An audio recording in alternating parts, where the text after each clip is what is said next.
Hi friends, கருப்பு கவுனி அரிசியில் சுவையான உக்காளி எப்படி செய்யறதுன்னு பார்க்கலாம். இது வந்து சேலம் இந்த சைடெல்லாம் ரொம்பவே ஃபேமஸ்ஸு. கல்யாண வீட்டில் கண்டிப்பாக இது ஒரு ஸ்வீட் ரெசிபியாக செய்வாங்க. அதே மாதிரி மணமக்கள் வரக்கூடிய நாளில் முதல் நாளில் இது கட்டாயம் செய்வாங்க. ஃப்ரெண்ட்ஸ், வாங்க எப்படின்னு பார்க்கலாம். Friends, welcome to Amudha kitchen. Amudha கிச்சனில் இன்றைக்கி ஒரு சூப்பராக ஸ்வீட் ரெசிபி தான் பார்க்க போகிறோம். ஹெல்த்தானது என்னன்னு பார்த்துலாம் வாங்க.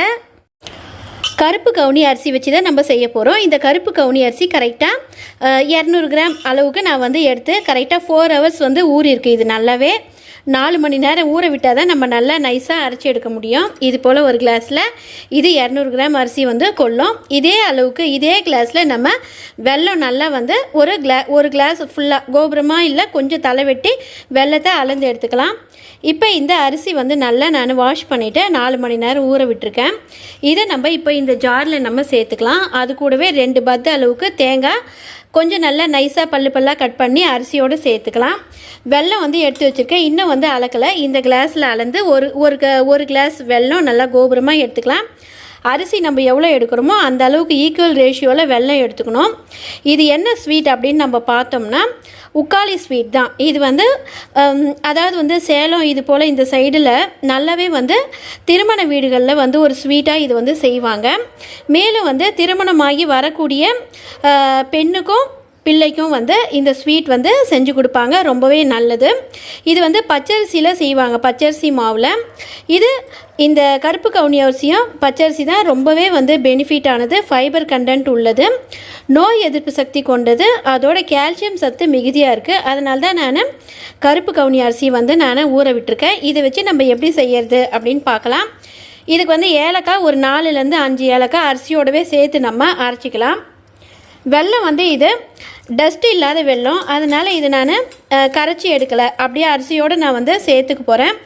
நீங்கள் கொஞ்சம் டஸ்ட்டு உள்ள வெல்லமாக இருந்ததுன்னா கரைச்சி தண்ணி எடுத்துகிட்டு அப்புறமா நம்ம மாவோடு சேர்த்து நம்ம மிக்ஸ் பண்ணிக்கணும். அது நம்ம சூடு பண்ணி கிண்டி வரும்போது தான் வெள்ளைப்பாக நம்ம சேர்த்துக்கணும். ஃப்ரெண்ட்ஸ், இப்போ பாருங்கள், உக்காளி செய்யறதுக்கு அரிசி கருப்பு கவுனி அரிசி, தேங்காய், ஏலக்காய் எல்லாமே சேர்த்தாச்சு. இப்போ அரிசி அளந்த அதே கிளாஸில் கோபுரமாக வெல்லத்தையும் நான் அளந்து எடுத்துக்கிட்டேன். டஸ்ட் இல்லாமல் இருக்கிறதுனால இதில் நான் சேர்த்துக்கிறேன். அப்படியே திரும்பவும் சொல்கிறேன், நீங்கள் டஸ்ட் உள்ள வெல்லமாக இருந்ததுன்னா நம்ம அரிசியை எண்ணெயில் போட்டு நல்லா கிண்டி வரும்போது அரிசி நல்லா வேகட்டும் அப்படின்னு சொல்லிவிட்டு நம்ம இந்த வெல்லத்தை தனியாக நம்ம கரைச்சி வடிகட்டி எடுத்துகிட்டு அதை நம்ம அரிசியோடு சேர்த்துக்கணும். Friends, okay. இப்போ இதை நம்ம கொஞ்சமாக நம்ம அரிசி ஊற விட்ட தண்ணி இருக்குது பாருங்கள், இது கொஞ்சமாக விட்டுக்கலாம். ஏன்னா வெல்லம் தண்ணி விடும். இதை கொஞ்சமாக விட்டு நம்ம அரைச்சி எடுத்துக்கலாம். ரொம்ப நைஸாக இருக்கக்கூடாது. இந்த உக்காளிக்கு நல்லா கொரப்பாக இருக்கணும். அப்போ தான் நல்லா உதிரியாக புட்டு மாதிரி நல்லா நமக்கு கன்சிஸ்டன்சியில் வரும். ஃப்ரெண்ட்ஸ், டேஸ்ட்டாக. இப்போ பாருங்கள், நான் ஒரு சுற்றி விட்டதில் எவ்வளோ கொரப்பாக இருக்குது. இன்னும் ஒரு முறை நம்ம அரைச்சி எடுத்துக்கிட்டோம்னா கொஞ்சம் நைஸாக வந்துடும். கொஞ்சம் தான் நைஸாக வரணும், அதிக நைஸ் இருக்கக்கூடாது. கொஞ்சம் கொரப்பாக ரவையோட கன்சிஸ்டன்சியில் இருக்குது பாருங்கள். உங்களுக்கு நல்லாவே தெரியும் பார்த்தா எந்த அளவுக்கு இருக்குது பாருங்கள். ஓகேங்க ஃப்ரெண்ட்ஸ், இதை நம்ம இன்னொரு பவுலில் மாற்றிட்டு வானலில் ஃப்ரெண்ட்ஸ் இப்போ பாருங்கள், இது போல் ஒரு இரும்பு வானலோ அடிகனமான வானலோ நமக்கு ரொம்ப கன்வீனியண்ட்டாக இருக்கும் இந்த உக்காளி செய்யறதுக்கு. நான்ஸ்டிக் விட நான்ஸ்டிக் உள்ளே சுழண்டுக்கிட்டே இருக்கும். நமக்கு நல்லா குத்தி விட முடியாது. இதில் இது எடுத்துக்கிட்டோம்னா இரும்பு வானலில் நமக்கு இரும்பு சத்தும் நமக்கு மிகுதியாக கிடைக்கும். நமக்கு உக்காளி செய்யறதுக்கு நமக்கு வசதியாக இருக்கும். ஃப்ரெண்ட்ஸ், இதில் இப்போ 50 ml அளவுக்கு கல்லெண்ணெய் விட்டுருக்கேன். நல்லெண்ணெயும் விட்டுக்கலாம், ஒன்றும் பிரச்சனை இல்லை. நம்ம கல்லெண்ணெய் விட்டு செய்யும்போது வாசனை ரொம்ப அருமையாக இருக்கும். கல்லெண்ணெய் விரும்பாதவங்க நல்லெண்ணெய் சேர்த்துக்கோங்க, நெய்யும் சேர்த்துக்கலாம். இப்போ இதில் எண்ணெய் நல்லாவே காஞ்சிடுச்சு. இப்போ நம்ம இதில் அரைச்சி வச்சுருக்கக்கூடிய இந்த கருப்பு கவுனி அரிசியை சேர்த்துக்கலாம். மீடியம் ஃப்ளேம்லேயே வச்சுக்கலாம். முதல்ல மீடியமில் தான் வச்சுருக்கேன், மீடியத்துலேயே இருக்கட்டும். இப்போ நல்லா நம்ம எண்ணெயில் ஸ்ப்ரெட் ஆகிற மாதிரி நல்லா கலந்து விடணும். இந்த எண்ணெயிலேயே நல்லா இந்த அரிசி நல்லா குக் ஆகி வரணும். நமக்கு மீடியத்துலேயும் ஹைலேயும் வச்சு நம்ம கலந்து விட்டோம்னா நல்லா நமக்கு டக்குன்னு ஒரு 15 நிமிஷம் ஆகும் இந்த உக்காளி கிடைக்கிறதுக்கு. 15 நிமிஷத்தில் நம்ம ரெடி பண்ணிக்கலாம். மீடியத்தில் இருந்தால் டக்குன்னு அடி பிடிக்காமல் நல்லா வரும் நமக்கு. இல்லைன்னா அடி பிடிச்சிச்சின்னா நம்ம கிண்டி விட்டுக்கிட்டே இருக்கணும் தொடர்ந்து. இப்போ பாருங்கள், எண்ணெயெல்லாம் இழுத்துக்கிட்டு பாருங்கள், அதில் உதிரியாக வரும் நல்லா அருமையாக.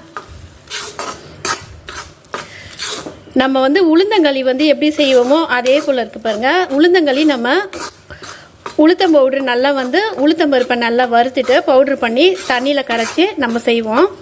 இது வந்து இப்படி செய்யலாம்.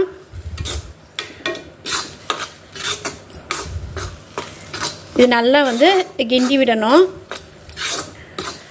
இது ரொம்பவே வந்து உடம்புக்கு ஹெல்த்தான ஒரு ஸ்வீட் ரெசிபிங்க ஃப்ரெண்ட்ஸ்.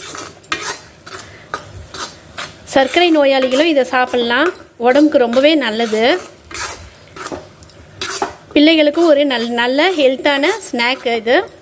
கரெக்டாக நான் கிளறி விட ஆரம்பித்து கரெக்டாக 5 நிமிஷம் ஆகுது. 5 நிமிஷத்தில் எவ்வளோ வந்து நல்லா வந்து இறுகி வந்துடுச்சு பாருங்கள்.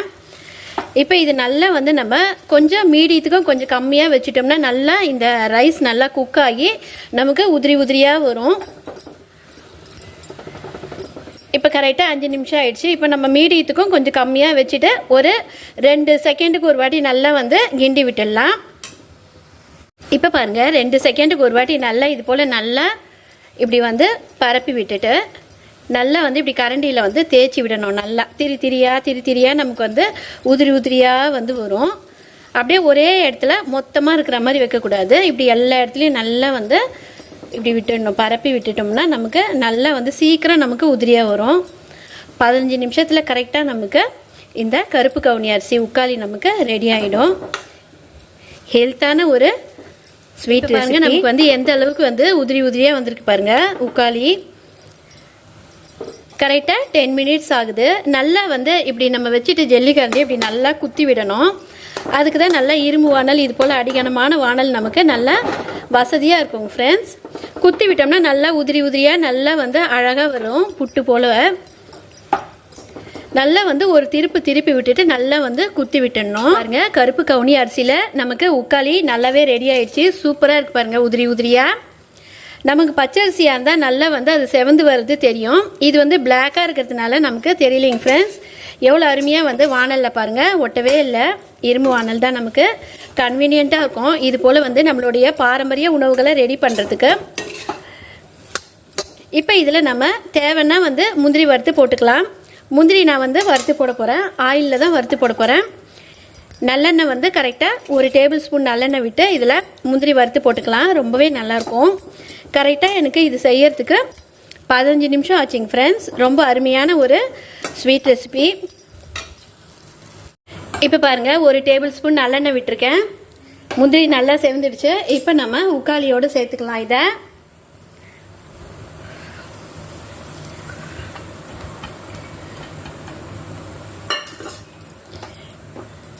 நெய்யில் வேணும்னாலும் நீங்கள் வந்து வறுத்து போட்டுக்கோங்க. நல்ல வாசனையாக சூப்பராக இருக்கும். பாருங்கள் நமக்கு உக்காளி வந்து எந்த அளவுக்கு உதிரி உதிரியாக நல்லா சூப்பராக இருக்கு பாருங்கள். இது போல் வரணும். நமக்கு வந்து பச்சரிசியில் செய்யறதை விட இது போல் நம்மளுடைய பாரம்பரிய அரிசியான கருப்பு கவுனி அரிசி, மாப்பிளை சம்பா ரைஸ், ரெட் ரைஸ் இது போல் செஞ்சோம்னா ரொம்பவே வந்து பிள்ளைகளுக்கும் நமக்கும் ரொம்பவே ஹெல்த்துங்க ஃப்ரெண்ட்ஸ். கால்சியம் சத்து மற்றும் ஃபைபர் கண்டென்ட் உள்ள ரைஸ் இதெல்லாம். அருமையான கருப்பு கவுனி அரிசியில் அருமையான உக்காளி நமக்கு ரெடி. பாருங்கள் எவ்வளோ சூப்பராக உதிரி உதிரியாக நல்லா அருமையாக இருக்குங்க ஃப்ரெண்ட்ஸ். ஹெல்த்தியான ரெசிபி. இது வந்து நான் டேஸ்ட் பண்ணிவிட்டு சொல்கிறேன் எந்த அளவுக்கு இருக்குது ஸ்வீட் அப்படின்னு சொல்லிட்டு. சூப்பராக இருக்குங்க ஃப்ரெண்ட்ஸ். இப்போ நம்ம இந்த அரிசி வந்து அரைச்சோம் பார்த்தீங்களா, அரிசி, தேங்காய், அதே போல் ஏலக்காய், கூட வந்து வெல்லம், இது கூடவே ஒரு 1/4 சிட்டிகை அளவு, அதாவது 1/4 சிட்டிகை அளவு கல்லுப்பு இல்லைன்னா வந்து சால்ட்டு சேர்த்து அரைச்சிக்கோங்க. எந்த ஸ்வீட்டாக இருந்தாலும் உப்பு கொஞ்சம் போட்டோம்னா ரொம்பவே நல்லா வந்து ஸ்வீட் எடுக்கும். இதில் நான் வந்து லைட்டாக லாஸ்ட்டில் போட மறந்ததுனால சால்ட்டு கொஞ்சமாக வந்து தண்ணியில் கரைச்சி அதோடு சேர்த்து விட்டுட்டேன். டேஸ்ட் வந்து சூப்பராக இருக்குது நல்லா. கண்டிப்பாக நீங்களும் ஒவ்வொரு ஸ்வீட் செய்யும்போதும் சும்மா ஒரு 1/4 சிட்டிகை அளவுக்கு சால்ட்டு சேர்த்து செய்யுங்க. ரொம்ப அருமையாக இருக்கும்.